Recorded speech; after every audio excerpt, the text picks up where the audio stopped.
Olá, sejam bem-vindos.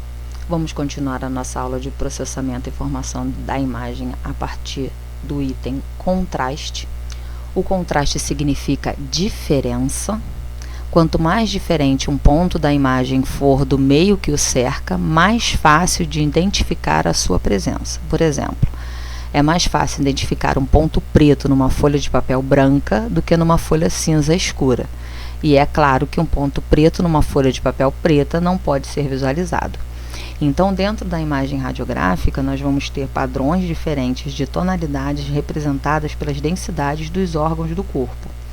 Então, nós vamos ter situações em que o digital, tendo um maior contraste dentro da definição da imagem, vai nos permitir uma visualização muito mais nítida dessa diferença entre as estruturas, mesmo que elas sejam mais sutis, tá? A imagem com maior contraste é a composta somente por preto e branco, mas a falta de tons de cinza intermediários entre eles acaba reduzindo os detalhes da imagem. O contraste ótimo depende da distribuição adequada dos tons de cinza na imagem. O olho humano tem uma capacidade limitada de identificar tons de cinza entre o branco e o preto. Provavelmente a gente só identifica entre 16 a 32 tons. Então, a gente não vê 50. Aqui nós temos uma demonstração da diferença do contraste, tá? Então, a mesma fotografia em preto e branco, A, e com tons de cinza, AB. Veja a maior quantidade de detalhes identificados na imagem B. A imagem B tem mais definição, porque a gente consegue visualizar a diferença entre os parâmetros. A gente consegue até perceber os fios dos pelos e do cabelo, sobrancelha, brilho nos olhos e etc. Contraste. O contraste é a maior limitação das radiografias, pois a distribuição das densidades do corpo humano, quando exploradas por um feixe de raio-x captado diretamente por um filme fotográfico, não é favorável à formação de imagens. As densidades têm uma gama muito ampla, mas algumas poucas estruturas têm densidades bem alta. Os ossos têm densidade de metal, devido ao teor elevado de cálcio, e poucas estruturas têm densidade muito baixa, como o ar, por exemplo, que existe nos pulmões e no tubo digestivo. Então, por exemplo, nessa situação aqui, entre os ossos e o ar, nós vamos ter uma diferença entre os ossos, que têm uma densidade maior, vão ficar mais claros, e o ar, que não tem densidade praticamente nenhuma nos pulmões e no tubo digestivo, vai ficar escuro, quase preto na radiografia. A grande maioria dos órgãos tem densidade próxima à da água. É claro, nós somos 80% de água. Assim, a densidade da maioria dos órgãos é tão parecida como a do órgão vizinho, que para o nosso olho parece igual, pois cai no mesmo tom de cinza, chamado genericamente de partes moles. Então, é por isso que na radiologia convencional, quando a gente quer visualizar os órgãos ditos moles, partes moles do corpo, é necessária a utilização de um meio de contraste, para que a gente consiga ter uma distinção maior entre essas estruturas e temos a possibilidade de visualizá-las, tá? Já na tomografia e na ressonância, como nós temos um padrão diferente de reconstrução dessas imagens, a gente consegue visualizar grande parte dessas estruturas ditas moles sem o meio de contraste. Mas em alguns casos, o meio de contraste vai ajudar a definir contornos, distinguir numa questão de não se ter certeza entre a visualização de uma estrutura, nós vamos fazer o uso do meio de contraste também. Aqui nós temos uma visualização da diferença de tonalidades de cinza. Percebam que entre a gordura e o ar, a gente já tem uma pouca distinção, né? Entre gordura e água, um pouco mais, entre água e cálcio, uma quantidade boa de distinção. Então, o raio-x, a gente costuma dizer que ele é bom para ver osso, porque ele vai permitir uma boa distinção dessa visualização em relação às outras, tá? Por isso se estuda os ossos nas radiografias, pois suas densidades são muito diferentes das estruturas vizinhas. Também é muito bom estudar estruturas com ar, como os pulmões, por exemplo, pois eles contrastam com as demais estruturas com densidades de partes moles. No caso do coração, arcos costais, a gente tem uma visualização bem padronizada do ar dentro dos pulmões, tá? Já regiões como abdômen e encéfalo têm péssimo contraste natural e são muito mal estudadas pelas radiografias. Então, foram os exames que já passaram quase que de imediato para os métodos adicionais de diagnóstico. A resolução espacial é a capacidade de individualizar 2 pontos numa imagem, naturalmente, desde que haja contraste suficiente entre eles. Nas imagens digitais, a resolução espacial depende do tamanho da matriz. Quanto mais pontinhos na matriz, maior é a resolução espacial. Então, aqui nós temos um exemplo. Ó.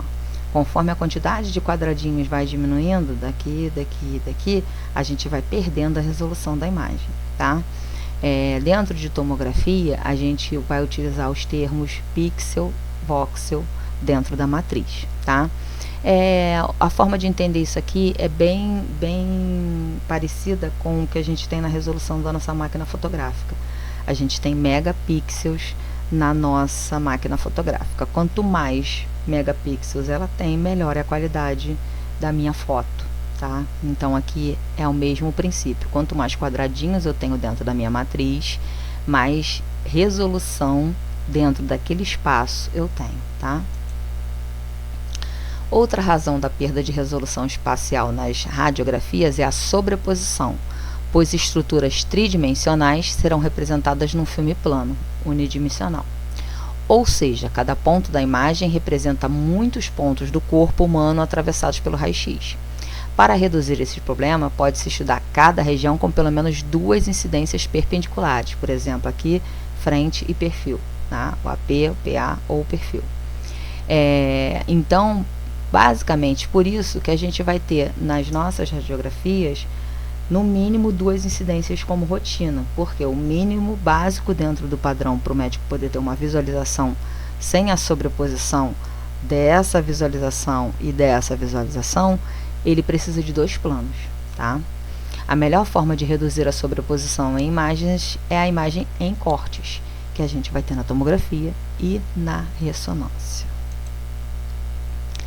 Então, o analógico comparado com o digital, vai existir 2 maneiras de representar uma informação analogicamente ou digitalmente.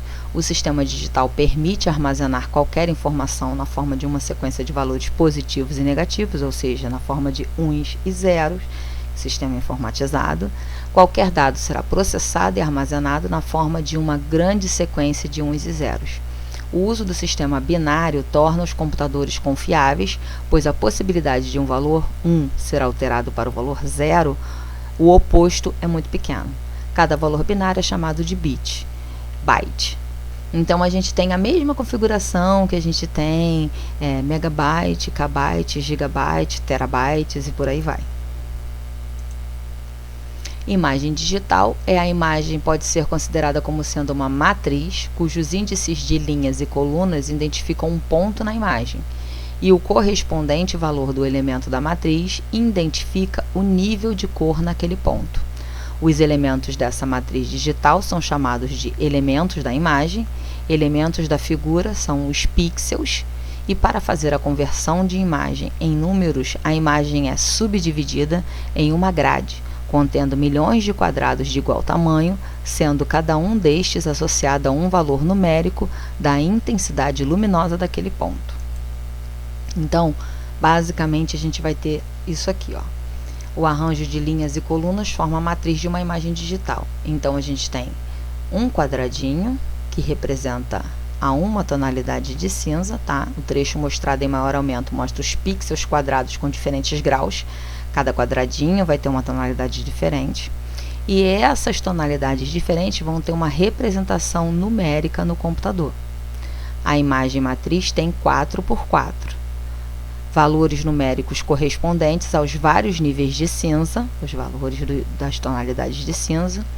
O valor numérico representa a atenuação de raio-x no tecido. Os computadores usam uma forma de representação numérica chamada de notação binária. Então, os computadores pegam a leitura desses números dentro de cada pixelzinho e transformam na imagem, tá? Então, essa imagem, essa matriz, tem vários pixels, cada um com um valor diferente. A essa grade de quadrados chamamos de imagem matriz e cada quadrado na imagem é chamado de pixel, elemento, ou seja, a menor parte de uma imagem digital que contém informações que determinam suas características. Então, é um elemento da imagem, tá? Quanto mais pixels por polegada tiver uma imagem, melhor será a resolução. Da mesma forma que a gente tem na nossa TV atualmente, né? Tantas polegadas. Quanto mais polegadas ela tem, melhor é a imagem que ela representa. Cada pixel carrega informação sobre o nível de cinza ou cor que ele representa, tá? Os pixels aqui dentro da matriz, Y, X. Matriz, voxel e pixel, quando a gente tem a união de todos eles, ó, o FOV é uma imagem plana, a matriz é composta por pixels e uma fileira de pixel forma um voxel, que forma uma espessura de corte característica para cada fatia, tá? Então, em tomografia computadorizada e na ressonância, as imagens representam as estruturas anatômicas em cortes ou fatias. A espessura do corte está relacionada com a profundidade da imagem. O cubo de imagem formado pelo pixel mais a espessura do corte, que representa a profundidade, é denominado de voxel, elemento de volume.